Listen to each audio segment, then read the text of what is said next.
Now, throughout this election, our team in the Cube have been fact-checking some of the claims coming out, particularly from both of the candidates. Let's go over to Matthew, who can bring us right up to speed with the candidates' latest statements.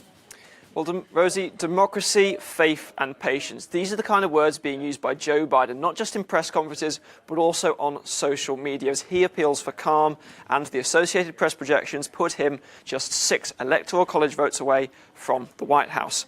Now, of course, any claims by Democrats online that he has already won this election, they are premature and misleading. We know that vote counting is still underway in key states like Pennsylvania, Nevada and Georgia.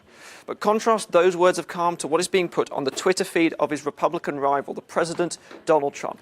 It is just Twitter label after Twitter label as the Republicans make continual, unfounded claims of election fraud and essentially that the Democrats are trying to steal the vote from them. Now, this has continued well into Friday morning as the president now has taken a direct stab at Twitter, saying that they are out of control for labelling his tweets about election fraud. A lot of Republicans, senators and representatives are joining him now in their change of message. Instead of stop the count, now Republicans are saying to count every legal vote.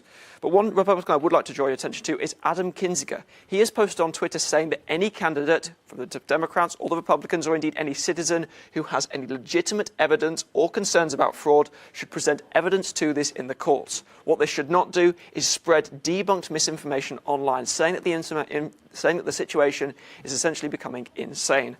Now, one example of this were claims that were made on social media that, for example, in Detroit, people were boarding up windows outside a polling station as a lack of transparency.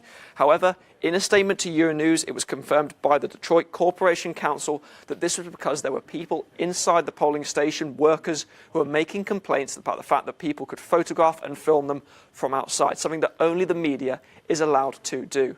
And these are the fresh concerns, the fact that misinformation spreading online is now transcending onto the streets into protests outside polling stations, but also on the streets. Another example of this from that state in Michigan was the fact that the Attorney General had to post on Twitter encouraging citizens not to threaten or harass polling workers, saying that they're continue to doing a kind and hard-working job.